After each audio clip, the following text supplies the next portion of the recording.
নমস্কার বন্ধুরা। শীতের দিনে রোদ পোহাতে পোহাতে আচার খাওয়ার মজাই কিন্তু আলাদা। আমিও এক টুকরো আচার নিয়ে বসে গেলাম রোদ পোহাতে। এই আচারটা আমি কিভাবে তৈরি করলাম সেটা আজকে আপনাদেরকে শেয়ার করব। তো চলুন দেখে নেবেন আমার এই আচারটা আমি কিভাবে তৈরি করছি। তো এখানে আমি জলপাই নিয়ে নিলাম 1 কিলো। এটা জলপাই দিয়ে তৈরি হয়েছে এই আচারটা। তো খুব ভালো জলপাইটা, একেবারে ফ্রেশ, বড় বড় পোক্ত জলপাই। আপনারা চাইলে একটু নরম হয়ে যাওয়া জলপাই দিয়েও করতে পারবেন এই আচারটা। তো সবার আগে আমি এখানে একটা পাত্র বসিয়ে দিলাম গ্যাসে, আর 1 কাপ জল নিয়ে নিয়েছি, বড় কাপের 1 কাপ। তারপর 400 গ্রামের মতো গুড় এই জলটাতে আমি একটু গলিয়ে নিচ্ছি, মানে জলটাকে জাল করে গুড়টাকে গলিয়ে নিলাম। এভাবে করে নিলাম কারণ গুড়ের মধ্যে যে ময়লা থাকে সেগুলোকে ছেঁকে বের করে দিলাম, তাতে করে আচারটা খেতে বেশ ভালো লাগবে। তো দেখুন আমি একটা কড়াইয়ের মধ্যে গুড়টা ছেঁকে নিয়ে নিলাম। এবার আমি দিয়ে দিচ্ছি আমার জলপাইগুলো। জলপাইটাকে দিয়ে খুব নেড়েচেড়ে একটু লবণও দিয়ে দিলাম পরিমাণ মতো। আস্তে আস্তে দেখবেন জলপাইয়ের কালারটা কিন্তু চেঞ্জ হয়ে আসবে। তারপরে একটু চিনি দিয়ে দিলাম, আরও কিছুটা, কারণ মনে হচ্ছে যে চিনিটা একটু কম, মিষ্টিটা একটু কম হবে। তবে চিনিটা যে যার পছন্দ অনুযায়ী দেবেন। যদি মিষ্টি বেশি ভালোবাসেন তাহলে আমার মতো একটু দিয়ে দেবেন, আর মিষ্টি কম খেলে না দিলেও চলবে। তারপরে একটু ঝাল ঝাল টেস্টের জন্য 2 চামচ লঙ্কার গুঁড়ো দিয়ে দিলাম। এবার দেখুন কালারটা কত সুন্দর হয়ে এসছে, আর জলপাইগুলো কিন্তু সেদ্ধও হয়ে এসছে। তো এবার আমি এগুলোকে ম্যাশ করে নিচ্ছি একটা এরকম গ্লাসের মধ্যে দিয়ে। তো গ্লাসটাকে এভাবে ধরেছি যেন আমার হাতে গরম না লাগে। তো আমার এরকম করার কারণ হলো আমার কোনো ম্যাশার নেই। আপনাদের কাছে যদি ম্যাশার থাকে ম্যাশার ইউজ করে নেবেন, না থাকলে আমার মতো এরকম দেশি পদ্ধতি করে নেবেন।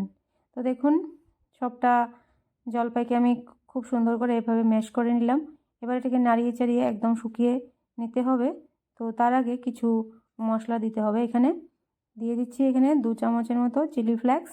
এটা দিলে একটু ঝাল ঝাল টেস্ট আসবে আর খুব ভালো লাগবে খেতে। তারপর একটু বিট লবণ দিচ্ছি, আর দিচ্ছি এখানে একটা ভাজা মশলা। এই মশলাটা তৈরি করাতে লেগেছে গোটা জিরে, ধনে, তারপর একটু পাঁচফোড়ন, একটু মৌরি, তারপর দুটো তেজপাতা আর কয়েকটা শুকনো লঙ্কাকে শুকনো খোলায় ভেজে এরকম গুঁড়িয়ে নিয়েছি। তো এই রেসিপিটা দেখতে চাইলে আমার আরেকটা রেসিপি আছে চাটনির, সেটা দেখলেই বুঝতে পারবেন আমি এই মশলাটা কিভাবে তৈরি করেছি। তো দেখুন আমার আচারটা একদমই শুকিয়ে গেছে। এভাবেই আঁচ কমিয়ে দিয়ে এটাকে কন্টিনিউ নাড়িয়ে নাড়িয়ে এভাবে শুকিয়ে নিতে হবে। আর এভাবে করলে পরে সারা বছর ধরে এটা আপনারা খেতে পারবেন, একটুকুও নষ্ট হবে না। তো দেখুন আচারটা কিন্তু এখন আমি নামিয়ে নিয়েছি, আর একটু ঠান্ডা হয়ে গেলেই এই একটা থালাতে আমি এটাকে কয়েকদিন রোদে দিয়ে শুকিয়ে নেব, তাহলে এটা একদমই নষ্ট হওয়ার কোনো চান্স নেই। তো একটা থালাতে আমি একটু সর্ষের তেল এভাবে বুলিয়ে নিচ্ছি যাতে করে আচারটা খুব সুন্দরভাবে উঠে আসে। তো অল্প অল্প করে এখন খুন্তির সাহায্যেই আচারটা নিয়ে থালাতে দিয়ে, তারপরে এই খুন্তি দিয়েই চেপে চেপে আমি একদম এই থালার মধ্যে পুরো ছড়িয়ে দিয়ে তারপর রোদে দিয়ে দেবো।